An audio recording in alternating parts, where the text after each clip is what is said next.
you mentioned earlier na culture shock. Hindi ako na culture shock, but I think um, yung freedom.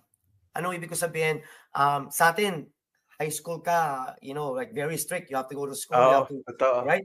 Sa totoo lang, dito, it was very easy. I realized soon enough na as long as hindi less than 50 yung grade mo, pasado ka eh.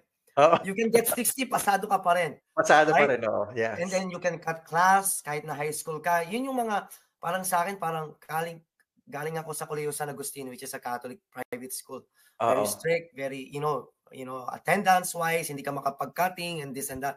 And then grade 9, you realize, oh my God, you can go home anytime you want. You can magbulakbol ka. Yes. Right? So, looking back, was I proud? No, kasi sayang yung opportunity, right? But you were young, you live free, right? Barkada, right? But the thing is also, it also parang lesson sa'yo eh, right? Kasi you have that so much freedom eh. Pero yes.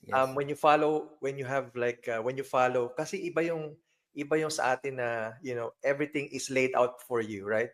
Na parang pagdating ko kasi dito, like, I was already like, tapos na ako ng college noon, right? So I'm adult enough to know kung ano ba yung gusto ko, right? But now you have that freedom na alam mo na wala kang aasahang iba eh. Yeah. Right? So you have to learn. You have to learn how to survive on your own. Especially being an only child kasi maagang nabiyuda yung nanay ko.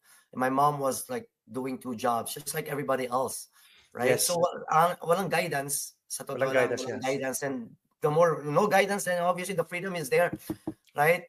And sabi kong sayang looking back kasi I wasted the opportunity kasi sa totoo lang I think I gave my mom a hard time na after high school pinauwi niya ako sa Pilipinas just to to straighten you up. To straighten things up, right?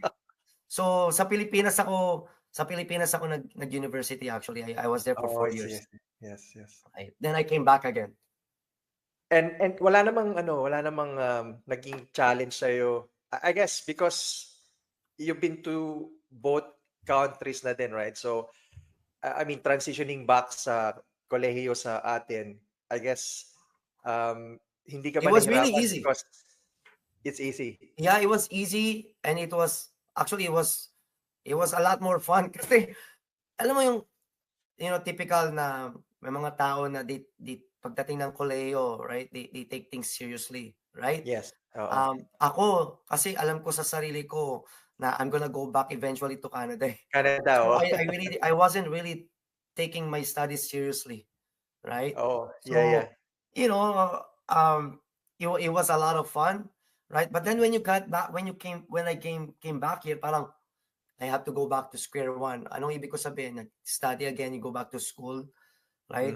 So, ang una kong trabaho is sa Delta Chelsea Hotel, bilang front desk. I was swerte kasi, they reimburse you for if you go back to school as long as, as long as related dun sa course mo, hospitality and whatnot. So I took advantage of that. Pero, it wasn't a shock, but it was an eye opener that, your whatever you finish back home. And a lot of our kababayan know this.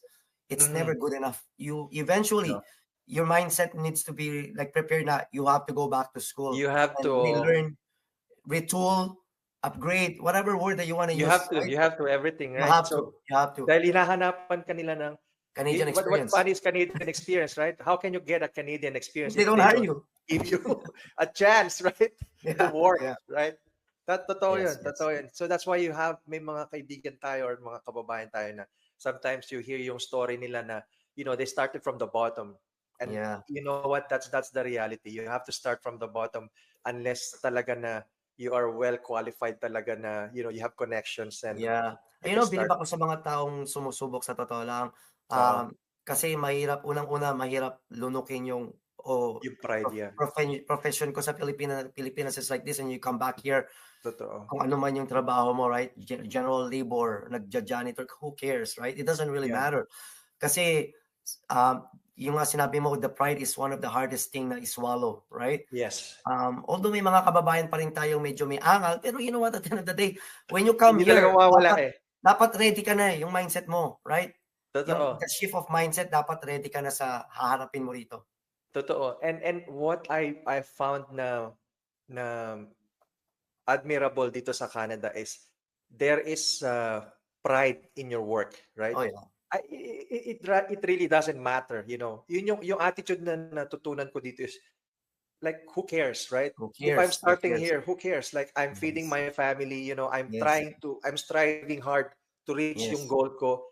Yes. Unlike sa, you know, sorry, pero unlike sa Pilipinas kasi, you always hear, you know, na parang, you know, may comments parati na, Yeah, you know, yeah. should I think about yung na sensitive enough ka na, uy, hindi ko na siguro gawin kasi ang daming comments eh. Pero here, you have yung bang naging strong ako dito para, you know, na gawin yung gusto ko. Live your Yes. life on your own terms. Ika nga, di ba? Exactly. Yes, yes.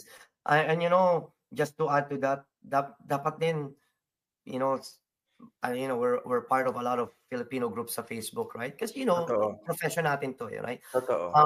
Dapat tayong mga Pilipino, and for the most part we do, pero we should just leave that mentality back home. Sa totoo lang, this is it's a totally different animal living in Canada, sa totoo Totoo. lang. Totoo. Right? So we should, yung sir, yung ma'am, you know, we're all equal here.